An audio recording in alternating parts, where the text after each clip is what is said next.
If you're in Seattle, and you need to buy or sell a home, we'll be right there for you. Because we're the realtors that you can trust. So go to ronanddonsitdown.com.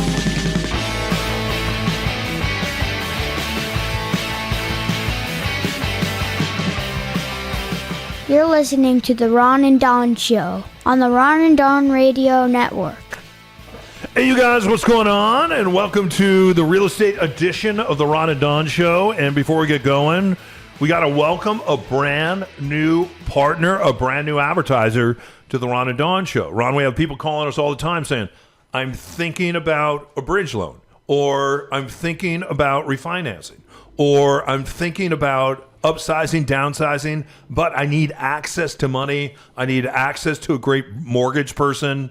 And there's a difference between a mortgage broker and a big bank. Real quick, what are those? Yeah, so a big bank is basically in the banking business. They're not necessarily in the mortgage business, but they take a portion of their assets and put it into mortgages. So unless you fit right in their box exactly, you are not going to get a great product. If you do fit right in the box, sometimes a big bank can be a great place to get a mortgage, but very few people actually do fit in there. And so our new sponsor is Lisa at Team Lisa with a Y, so TEAMLYSA.com. And she is a mortgage broker that has access to a lot of different programs. And I just encourage you to think about it as a product like any other products. Like if you're going to buy a new car, you're going to test drive 3 or 4 cars, and you're going to see which one you like the best. So each of these mortgage products has slightly different features, just like a car. And so go out, and Lisa will help you and her team help you to find the right product for you, even if it's a refinance, if it's a construction loan. I used her for my construction loan on Queen Anne, and so she helped me to refinance my construction loan.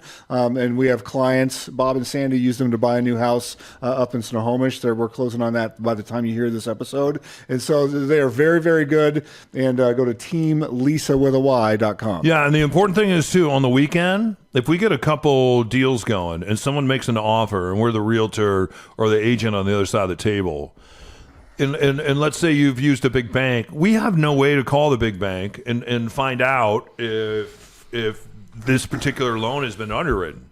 Lisa works 7 days a week. Her team is there on Saturdays and Sundays. You may go out on a Saturday, not even know you're looking for a house, and go, oh my gosh, I need some mortgage help. Call Team Lisa with a Y, especially if you're a first-time home buyer. We did a sit-down with my friend Taylor the other day.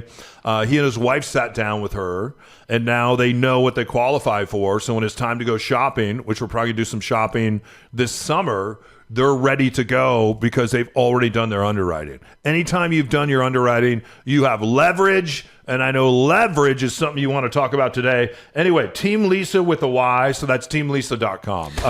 What's going on in today's show? I'm looking at the big board, and for people that aren't tuned in, you should be tuned in if you want to watch this on YouTube or Spotify. You can actually see the video. We're talking about leverage, and we're talking about wealth building today, and specifically with real estate and with stocks. So we're going to talk about Main Street, and we are going to talk about that place that they call Wall Street. And I do want to give a little bit of a disclaimer, because someone could go, oh, Ron and Don, you guys are in the real estate business. Of course you're going to tell me how great real estate is.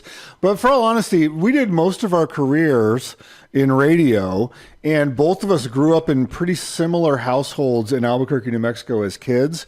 And the idea of building wealth was not something that was really presented to us. I think I can speak for you as well. We kind of had to figure this out on our own. Like I clearly remember paying off a credit card from Bon Marché, where I felt it was my God-given right to have a 5-disc CD changer and some Bose speakers. It took me like 7 years to pay that off. The Movado watch took me down. And so no one explained credit to me. No one explained how money worked. No one gave me the concept of wealth. In my mind, you got paid on a Friday, you spent all the money, and then you got paid. Your next payday was already spent, and that's just what it was. Mm-hmm. And so it took me many years of trial and error to try to come up with a way to think about wealth. And what we have found, with 100% honesty and no sales BS, real estate has been the biggest driver for both of us. And we like to share that with people, especially younger people or people with kids, to say this is real stuff. This is really how it works. So today, we're basically, you sent me a video from David Bach stock. He has a Finish Rich books. And so this is the idea of this, or the genesis of this, came from David. So he's talking about, okay, if we want to build wealth, if you have kids or you're a family or you're working and you're in your 30s or 40s or even 50s, you're like, I have built zero wealth. How can I do it? It seems like the system is rigged. We see the billionaires getting richer and everyone that I know is struggling to make ends meet. How does this work? And so that's what we're going to talk about today. Let's start off with some things that were shocking to me. Americans, when they self-report right now, we're talking nationwide, and you ask Americans, are you living paycheck to paycheck? What percentage of Americans say, yeah, I live paycheck to paycheck? It is almost 7 out of 10 Americans go, when that paycheck drops, it is spent. Paycheck to paycheck. How many people do not have $1,000 in savings if an emergency cropped up? 60% don't have $1,000. So if the car breaks down, if you have a family member that's in jail and you need to bail them out, healthcare issue pops up, you do not. 60% of Americans, as we sit here right now, do not have $1,000. 40% of Americans don't have $400 right now. $400. That could be a utility bill that you miss. That could be a food bill for a family of 4 in the Pacific Northwest. Even a family of 3 might. Your family of 1, it's a $400 grocery bill. So these numbers to me are shocking. And so if you're looking at that and you're like, oh, that's not true, I fact checked this. These numbers came out, and I was like, I got to fact check these. It's probably worse than that because this is Americans self-reporting, and a lot of times with something like this, that would be embarrassing. You may not fully report and tell the whole story. So my thoughts are, why these numbers are shocking, they're probably worse than that.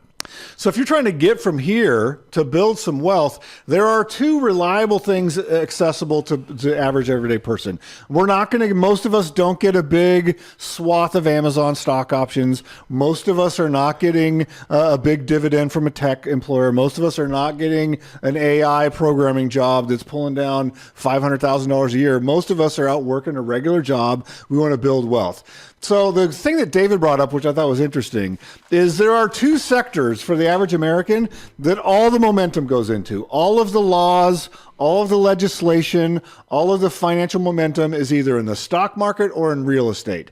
Here's the thing with the stock market that most people think, and we'll get into later, is that most people are not consistent with putting money in the stock market. But you do need to live somewhere.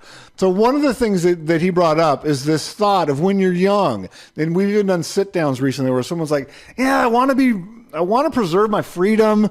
I want to have some flexibility. We might be moving out of state. I don't know. I might take a year off. I don't want to be tied down, but I want to believe in this freedom.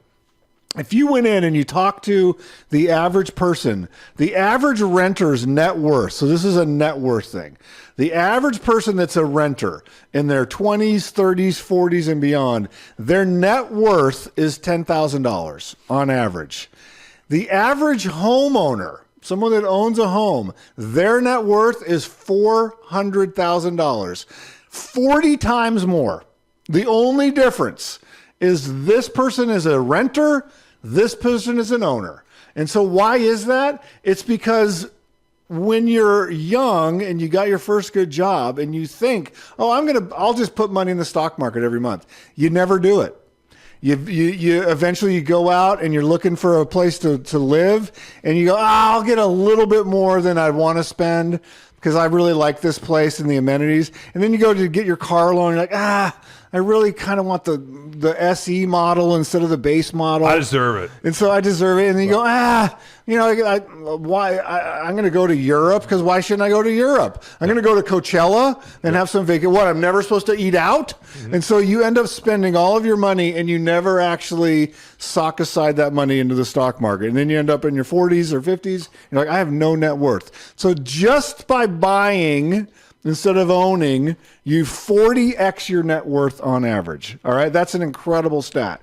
Why is that? Why does it happen to where I can get such a big multiplier from just being a homeowner? And how is owning a home different than owning stocks? If I'm going to buy stocks, I have to put up 100% of the money. So if I'm going to go and say, I'm going to buy 100 shares of Microsoft, that we know exactly what that costs. You go out, you find the stock price, multiply it by 100. You have to have that much cash to buy 100 shares of Microsoft stock. When I go to buy a home, that is not how it works. Let's say how it works here. I'm going to buy a $400,000 piece of property. It's not my forever home, but that's what I can afford. I talked to Team Lisa with a Y, and she said, your budget's $400,000. You are going to put down $80,000 or 20% in cash. So I've been saving cash. Me and my partner, me and my friend, me and my wife or husband, we're socking away money, and we've come up with $80,000, 20%. So I go to buy this house. I use Ron and Don Real Estate to buy this house. We just sold a condo under contract right now. It's right around this price point. 425. The buyer is a firefighter. He's a veteran. He's been scrimping and saving, and he's able to buy this condo. That's so cool. All right. So $80,000. Where does the $320,000? Where does the rest of that money come from? From the bank. So we pay 1/5. The bank pays 4/5, and we just bought a house, right? So that is called a leverage. We are 5x leveraged. When I'm buying this Microsoft stock, I don't get to pay 20% of the money and own all of the stock. That's not how the stock market works. You have to pay 100% of the money to own those stocks. So I'm getting 5x leverage on this house. We fast forward 10 years. So in the Pacific Northwest, maybe not a condo, but in a single family house, it's reasonable to think that your house is going to double in value in 10 years. Would you not agree with that? I agree. It's reasonable maybe more depending on the neighborhood. In almost every neighborhood, it is going to double. So now my house is worth $800,000. I've lived in it for 10 years. I've still only put in $80K. That's still the amount of cash I put in. The bank note now, because I've been paying my mortgage every month, is around $250,000. So it's no longer $320, it's around $250. The rest of this $800,000 is profit. All right, that's called equity. I have built equity over the years. So let's just call it $400,000 in equity. So does the bank show up at your door, Don, when you sell this house and say, wait a minute, we gave you 4/5 of the money. We want 4/5 of the profit. Or 4/5 of the tax breaks. No, that's not how it works. Mm-hmm. If you bought the house for $400,000, the bank gets paid back. So you sell this house for $800,000. On your final settlement statement, whatever's left of your mortgage, that gets paid off. All of your fees get taken out. Your excise tax and your brokerage fees and the title fee and utilities, all that stuff gets deducted. And then you get $400,000. You get $400,000. Plus, you got to live somewhere. You got to live somewhere. Great memories. And so here's what we're talking about here. You can't live in your stock options. I was paying rent either way. Whether I bought the house or I owned the house or I was a renter, I got to live somewhere. I'm paying rent every month regardless. So as the homeowner, what did I get? So that leveraged money gave me 5x return. You're also responsible that if the house falls in disrepair and you never do any maintenance and you're losing money, you're taking the risk as well. Mm-hmm. You get all of the profit and all of the risk on that leveraged money. Tax breaks and exemptions. So explain the tax break to someone. So when I'm filling out which we just did here in April, I'm filling out my taxes and I get a form from my mortgage holder that says you get a tax break. Yeah, well, you get a tax break on the interest. Yeah, on the money that you have pumped into that house. And also, you get a tax break if somebody is living in that house. Let's say, like, I have somebody that lives downstairs. I've provided housing for them. I have somebody that lives in my backyard. I provided housing for them.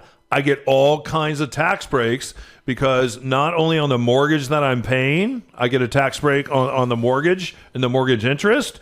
And so that's a write-off, but I also get tax breaks because I provided housing for 2 other people that are living in my home. You get massive tax breaks for that. So that's why you see a lot of people out there and they say, I don't pay taxes. What they're saying is they don't pay a lot of federal tax because they are spending their money differently, providing jobs or providing places for people to live. The government likes that when you provide jobs for people. The government likes that when you provide housing. And as a result of that, they say, you know what? We're going to give you a break on your taxes because you're providing housing and jobs. And what are other people doing that probably in our business, we probably pay 100 different people every year. What are those people doing? Not only are they making money through our business, but then they're also paying taxes on that to everyone. So the government likes that. They encourage that. And because of that, they want you to keep investing in real estate and keep investing in housing and people. And the other thing is they give you an exemption when you sell. So if this was a married couple, and they just made $400,000, as long as you've lived there for 2 years and it's your primary residence, you pay 0% federal tax on that $400K.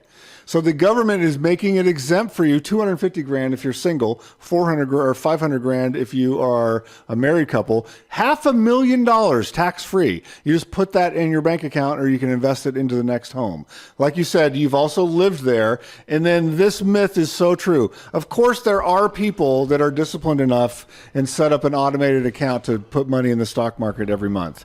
Most people, though, spend what they got. Not only do they spend what they have, they rack up credit card debt on top of that. So their standard of living is such that when you ask them, how much are you putting every single paycheck into the stock market? They go, are you crazy? I've got a $10,000 credit card bill I'm working on. I went to the Bon Marché sale and I bought a 5-disc CD changer and some Bose bookshelf speakers. What do you mean put money in the stock market? I can't even pay off this Movado watch that I bought. Yeah. Here's the interesting thing. Is a lot of times I think we're concerned, and I think about this, being an older dad, having my son, what do I want to leave him?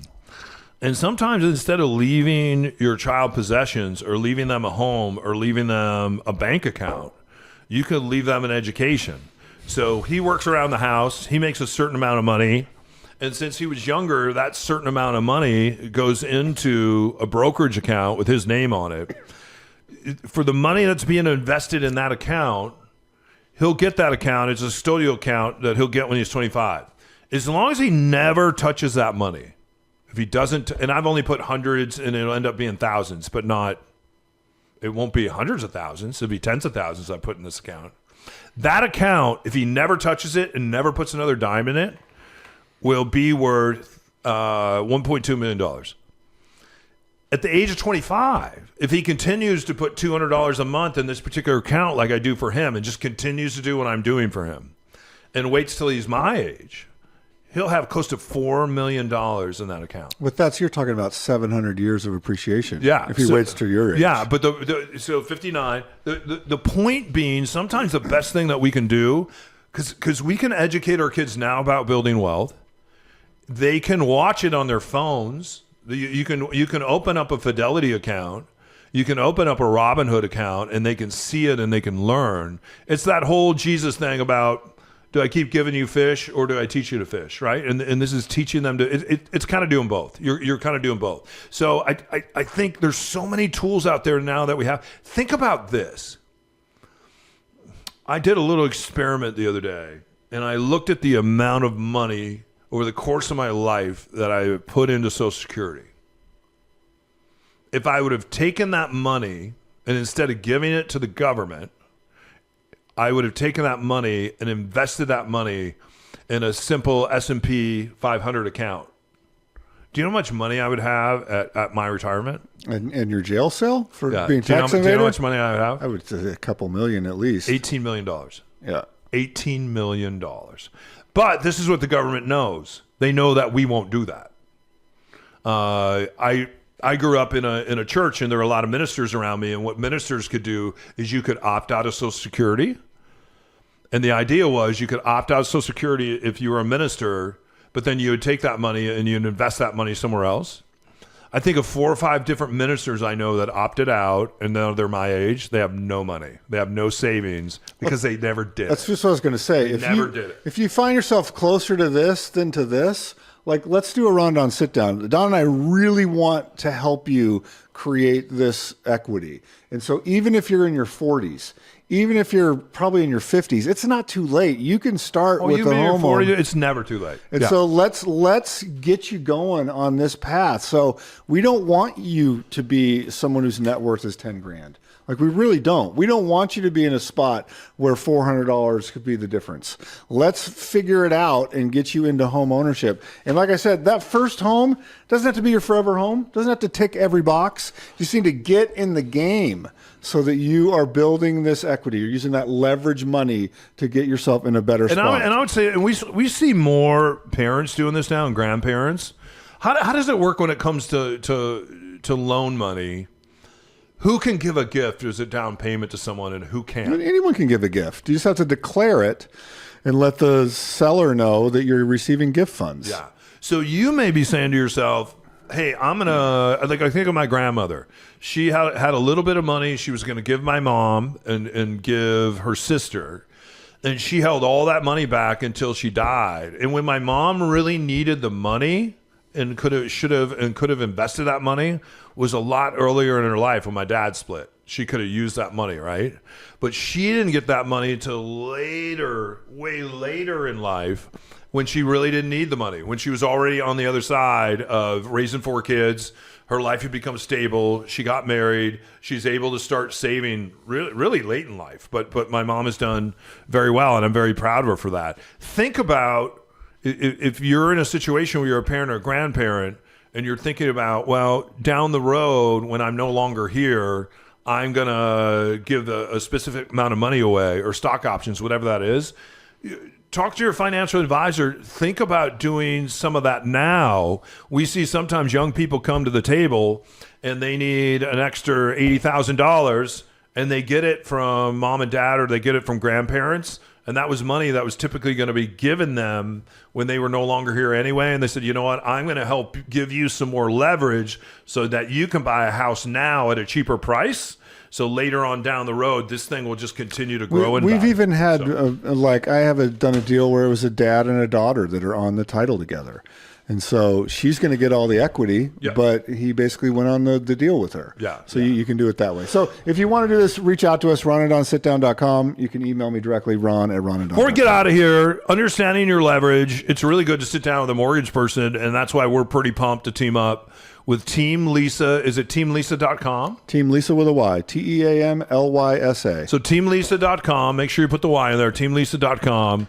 They are phenomenal at mortgages, and for a lot of people, they're like, I know I want to buy something, but I'm not sure what I want to buy yet. Is it too early to call? No, like, starting this process is you know where you're at. And it's free. It's free. Knowledge is power. Yeah. Big banks out there, they'll charge you underwrite. Team Lisa, they'll do it for free. And then what they'll do is, let's say you don't buy 6 months to a year from now, they'll just say, hey, let's update your folder right before you head out to buy so we still understand what your leverage is.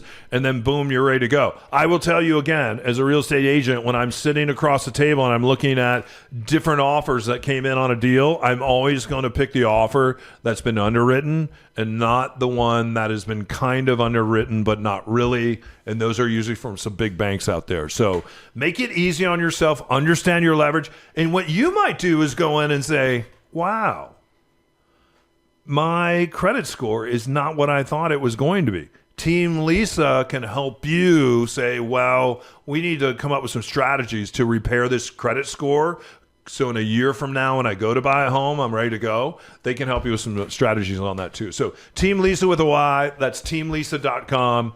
And she is the exclusive mortgage broker of the Ron and Don Show and the Ron and Don Radio Network. Anything you'd like to share? Nope. That's really good. I like that.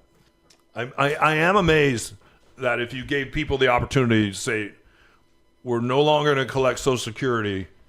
Do you think that's an American, and we'll get out of here. Do you think that's an American thing or a human thing?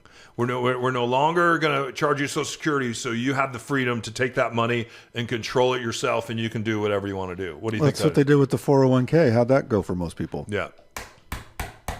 Yep. All right, you guys, ronanddonsitdown.com if you'd like to sit down with us. Our mortgage person, teamlisa.com. That's Team Lisa with a Y. And also, don't forget, you can watch this. If you're listening right now and you're like, I'd like to see Ron's artwork, because you've done a really good job putting some of these graphs together when Ron explains stuff to us. Go to Spotify, go to YouTube, and you can watch it there. He's Ron Upshaw. I'm Don O'Neill. We're very active on Facebook and Instagram. Are you on Threads? I am. What do you do on Threads? Just look around. It automatically posts what I put on Facebook on Threads. Is there a lot of people on Threads? Yeah. It's always trying to get me to go over to Threads, and I'm like, I don't want to go If Threads. you liked Twitter, it's I don't want a Twitter TikTok. replacement. I don't want a Twitter. Yeah, Then don't do it. Ron, sit down if you need us. Till next time, keep your head up and your shoulders back. And don't forget that you've been listening to the Ron and Don Show only on the Ron and Don Radio Network. Well, that's it. Show's over. We'll see you next time on the Ron and Don Radio Network.